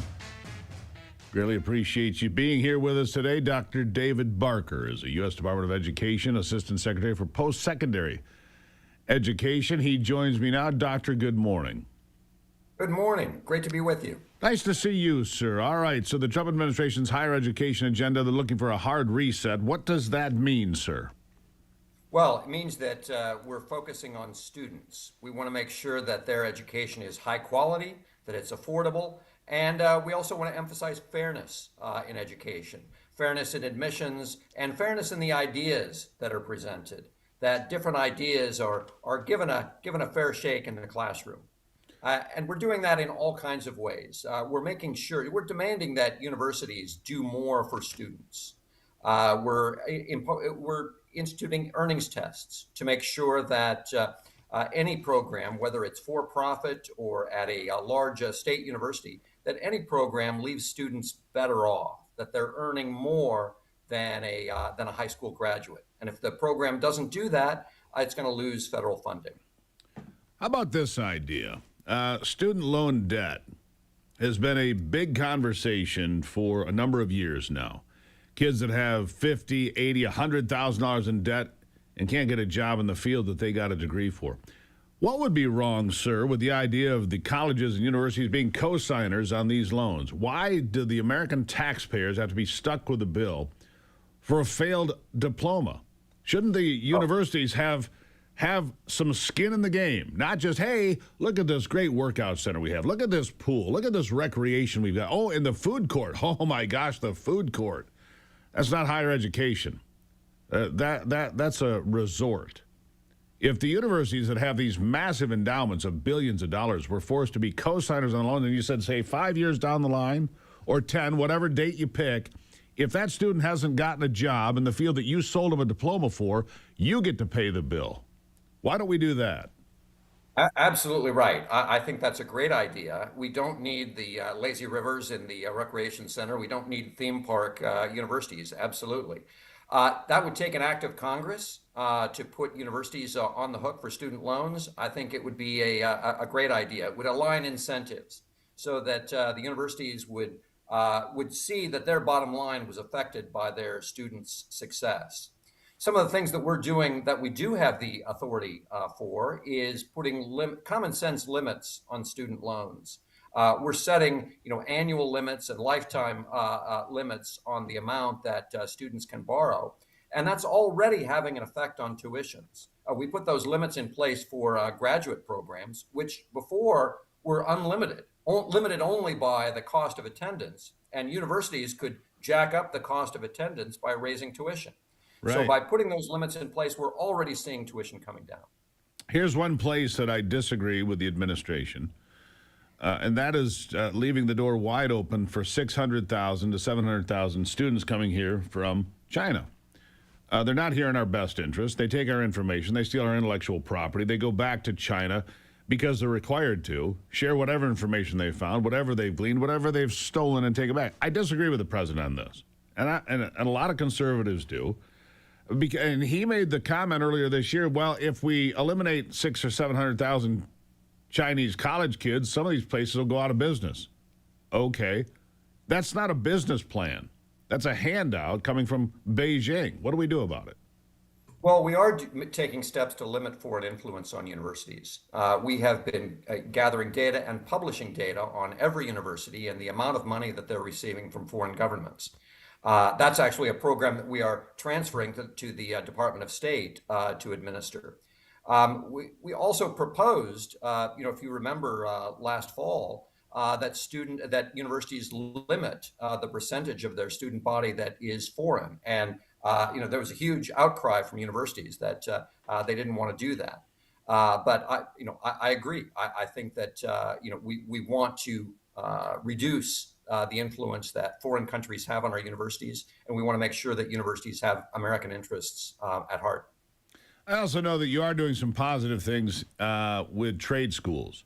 Look, try to find a plumber, an electrician, a carpenter these days that doesn't charge more than your attorney, your dentist, or your doctor. Honestly, because the demand is so high and the supply is so low, It's good for people to get into the trades, isn't it?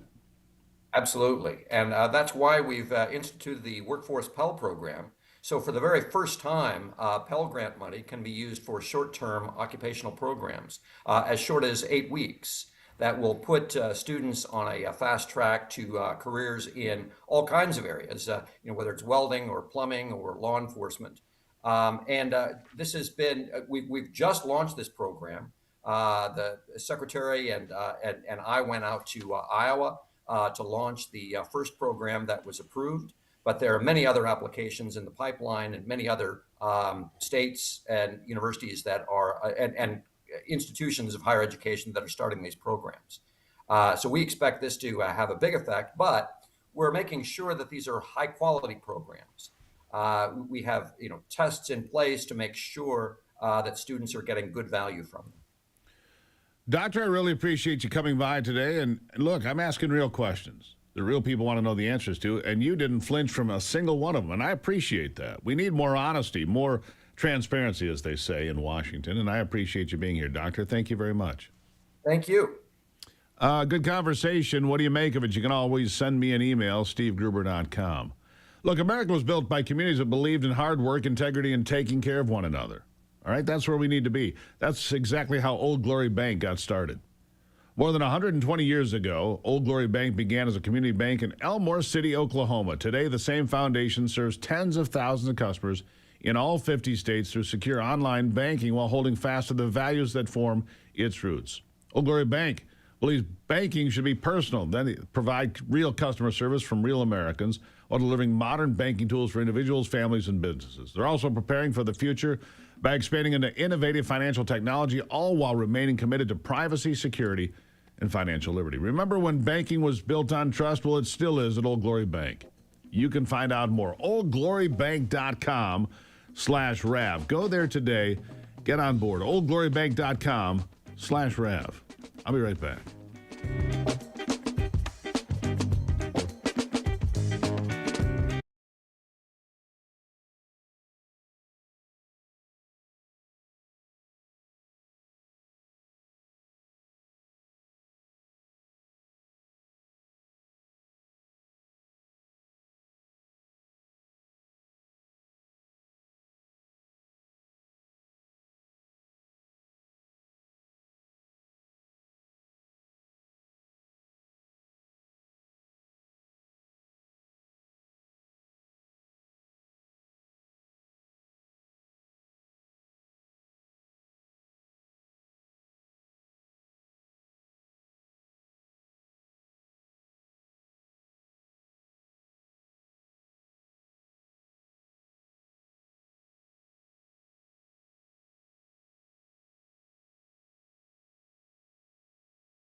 I don't know if you saw it, but there was a pretty disastrous moment.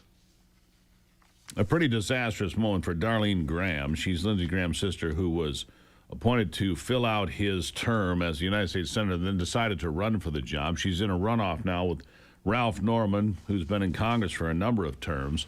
This, of course, happening in South Carolina. Her disastrous answer, though, came when she was asked about foreign policy, and she said, look, I'm not really a foreign policy expert. I don't really know much about it. I'm just paraphrasing. And that's pretty rough. That's pretty rough, and that happened in a debate, and I'm sure, I don't live in South Carolina, I haven't seen the advertising, but something that Ralph Norman can capitalize on. He's part of the Freedom Caucus. He is a conservative. You know, he's a wealthy guy who's been there for a fair amount of terms, but he's also a guy that I've talked to a number of times. And my gut feeling is that Ralph Norman is going to win this runoff. I think it's next Tuesday. I believe it's next Tuesday, the runoff. We'll see what happens. Meanwhile, Harriet Hageman, who's been a member of Congress from Wyoming for a number of years, friend of this program as well, she has gotten the Republican nomination to be the senator from the state of Wyoming. So we'll see how that plays out. She challenged Liz Cheney and knocked her out of the House. You may recall, did Harriet Hageman. We've met her. She took 65% of the vote in the Senate primary. and we'll win the general election. So more friends in Washington and good places that we can talk to on this program, which we like. Meanwhile, Wolverine Water sponsoring this part of the program. Are you tired of hard water ruining your appliances, staining your sinks in your shower, drying out your skin? Well, Wolverine Water, they've been delivering pure, clean, great-tasting water to Michigan families for more than 7 decades. Whether it's well water or city water, doesn't matter. The American-made water softeners they have and the filtration systems they deliver are custom-built to fix your water problems. Visit WolverineWaterSystems.com today for a free in-home water test. That's WolverineWaterSystems.com. Pure, clean water for my friends at Wolverine. My good friend Paul Mahaney runs that place, has for a number of years. They've been around for 75 years. Paul hasn't owned it that long. He's been around for a long time. It's a great company with a great track record and great American-made products. WolverineWaterSystems.com. Check them out. I'll be right back.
Today, we've got Corey Marshall joining me, the Republican nominee for Colorado Senate District 8 in the state, challenging Democrat Dylan Roberts, coming up November 3rd, of course.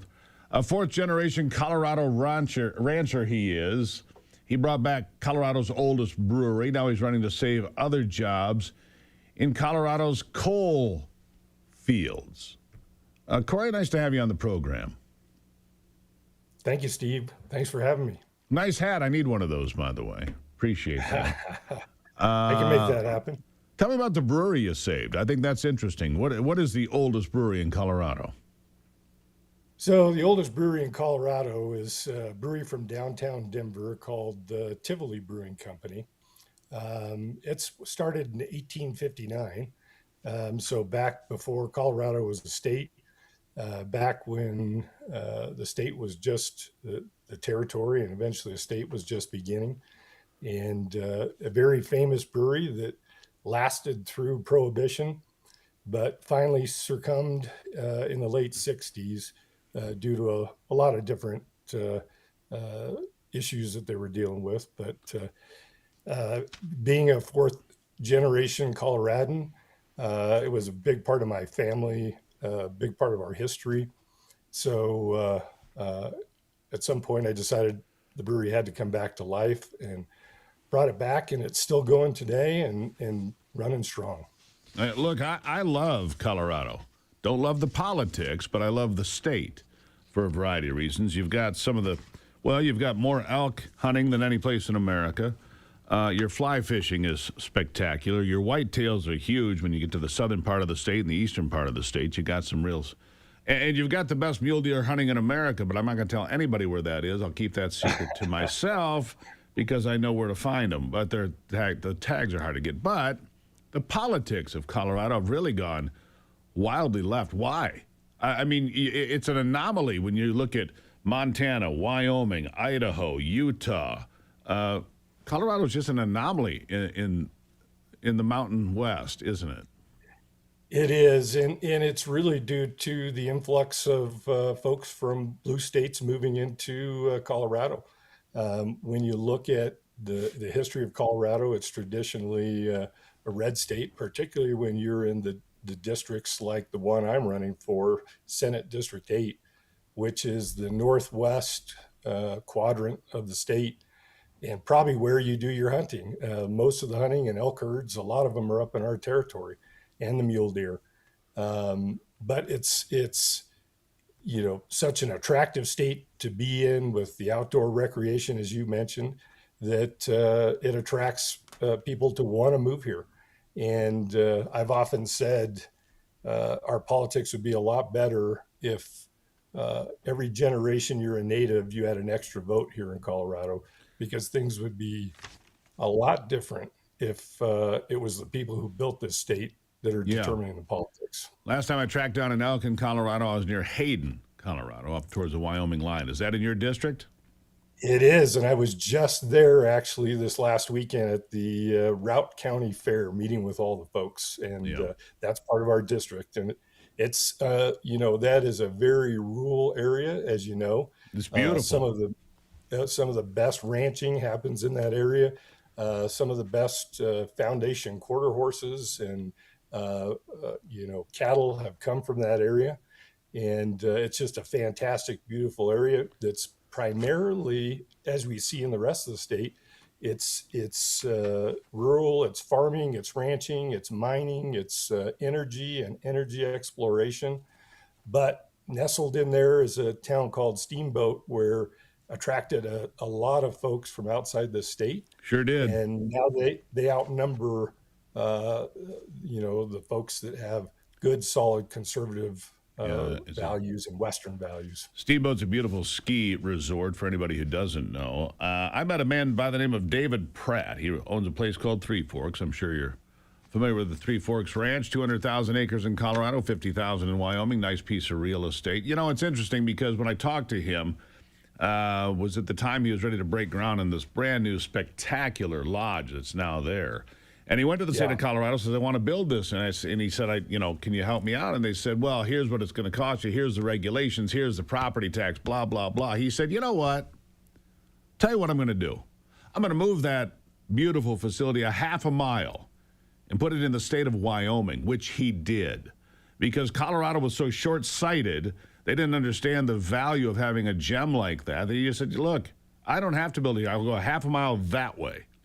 It's myopic, what they do. Well, that's what's happening. Yeah. Sorry. Because, well, they're being pushed around by people that don't know Colorado, that don't know the West. But let's talk about coal. Coal is an important part of, in the same states, Wyoming, big coal producer. Colorado could be. You've got the Green River Formation of oil that's something on the order of 3 billion barrels of unrecovered oil, but nobody can touch it, right? Exactly. It's unbelievable. Yeah, if you look, just like you mentioned with the ranching business, and that's happening across the board with ranches, the inability to use the land, the regulations, over regulations that are happening. Our state is chasing business out of Colorado, and it's destroying our economy. And you look at the coal industry, which is primarily right where you were talking about near Hayden. It's where the big, some of the big coal plant or mines are, and the power plants that produce a ton of power here for Colorado. And, you know, it's all about Denver making the decision, and the folks that live in these areas, depend on this economy, have no say in what happens in their community. There's no representation for them. So it really, you know, they destroy the industry, they destroy the economy, they just take away the jobs. And then they put into things, they put out programs that they call cute names like Just Transformation, where basically the government needs to step in and fill the gap where industry left this economy. And how do they pay for that? Well, they pay for it by taxing the people more, by making the businesses increase their rates for utilities and for oil and gas. And it goes back to the people who've just lost their job. So they talk about trying to solve affordability. We really run into the problem of we can't afford the decisions that Denver keeps making that's destroying the economy. And we really run on the platform of we've got to stop Denver to save Colorado. Yeah, I just read this morning, actually. In 2025, coal is still the number one producer of electricity globally, not just in America, but globally. Cumulative, coal delivered more power, 77% more power than every windmill and every solar field combined on the planet, Corey. It's so dumb. Here in Michigan, where I live, the DNR, the Department of Natural Resources, actually put forth a proposal to bulldoze the forest to put in solar panels. Anyhow, thankfully it got shut down. You come back anytime. I like you. I like your hat. I like your attitude, and I hope you win, sir. Thank you for being here. Thank you, Steve. Appreciate you having me. Appreciate you being here. I'll take a break and be right back. Ivy on her way in on Daybreak.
All right, Ivy, I just want you to flip out and be scared.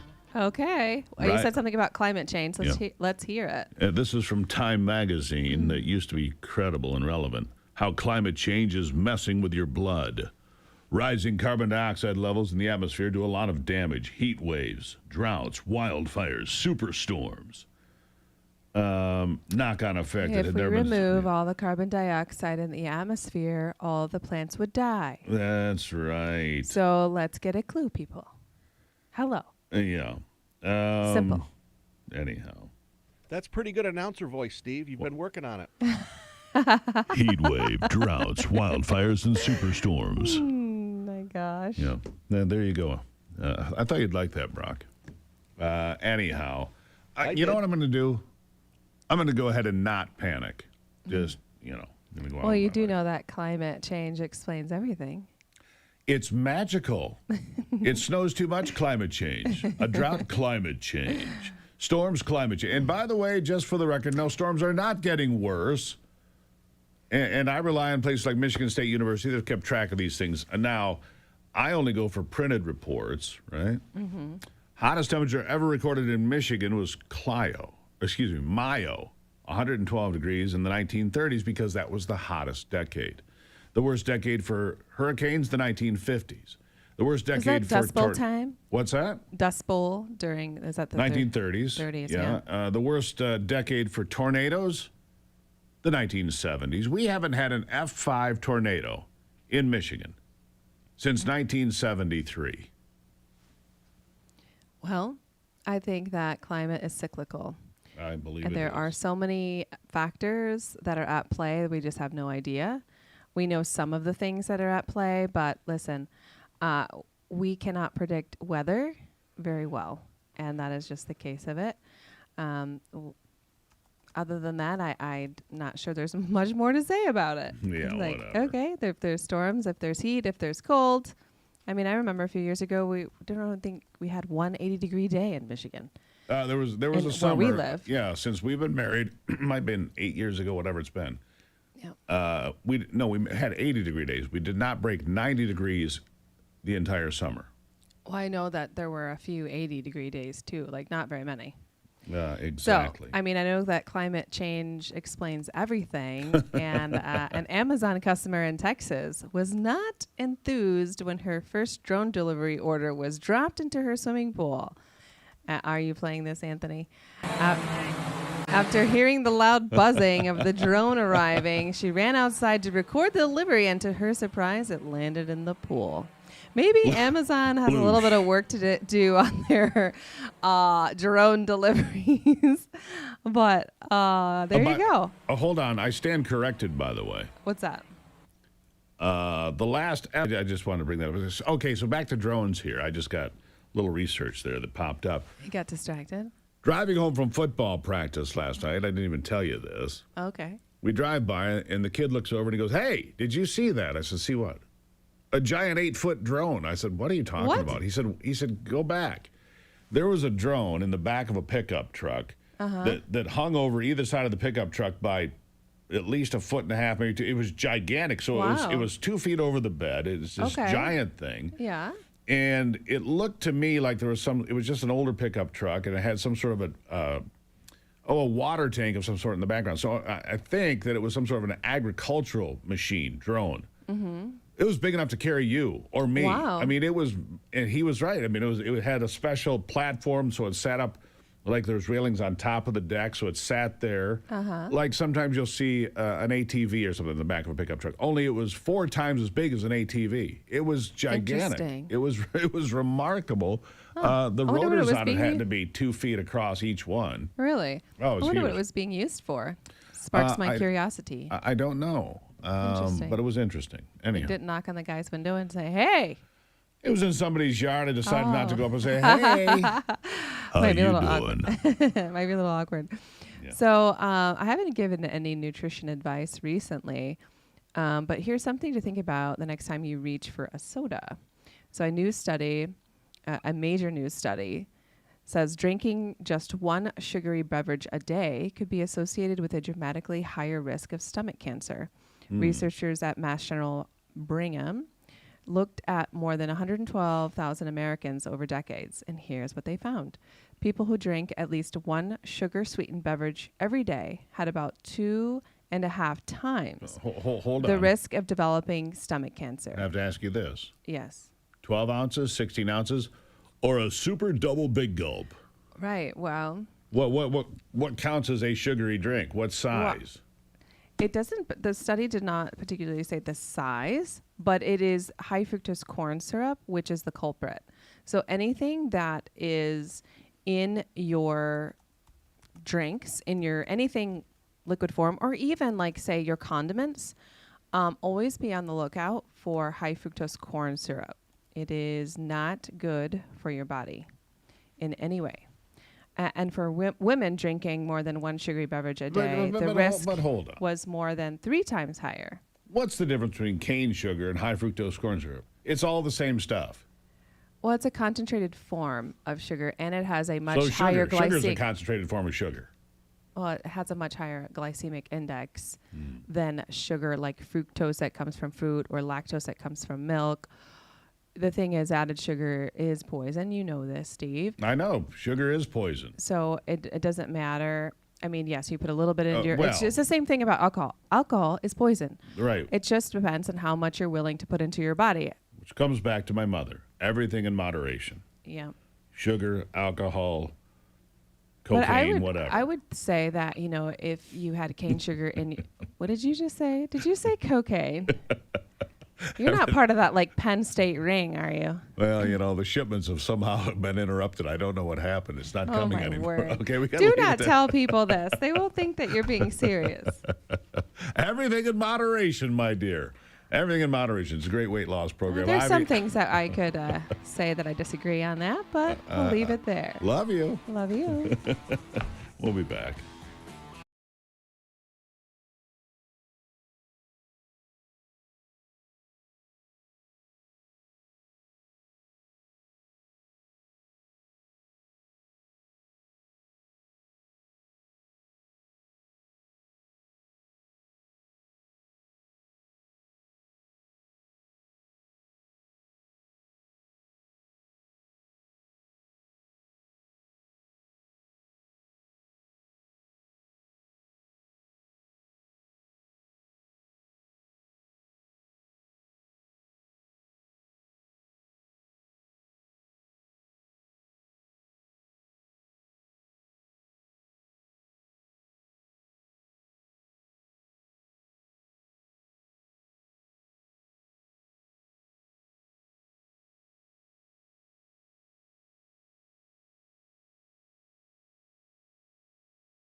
All right, so I did a little more research here. This is the beauty of AI, honestly. The beauty of AI is you can quickly check things, right?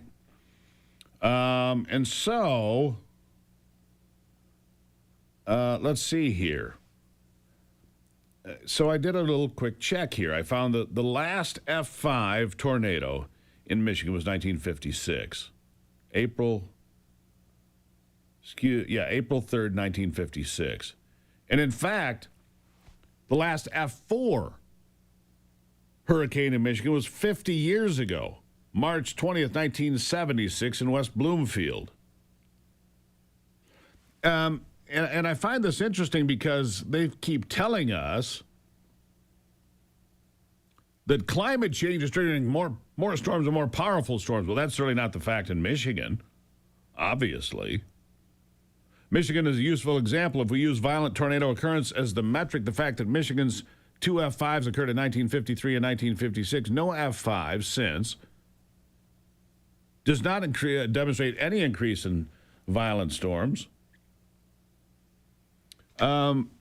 Here, nationally, NOAA's assessment is especially relevant. NOAA says that once EF0 tornadoes, which are strongly affected by improvements in detection, are removed, the apparent increase in annual tornado frequency is eliminated. There is no increase in tornadoes. NOAA found no statistically significant tornado trends over the period 1992 to 2022. And says determining climate change effects on tornado frequency and intensity remains an active area of research. The IPCC says essentially the same thing. There is no confidence in historical trends in tornado activity, in large part because reliable records aren't long or consistent enough. It assesses with medium confidence that the annual number of U.S. tornadoes has remained relatively constant, while tornadoes appear to be occurring on fewer days but in larger clusters when outbreaks happen. But there's no reliable data. None. Time for a whiskey and a steak. Fight the good fight. Keep the faith. God bless America. I'm Steve Gruber. This is Daybreak. And remember, only you can save America.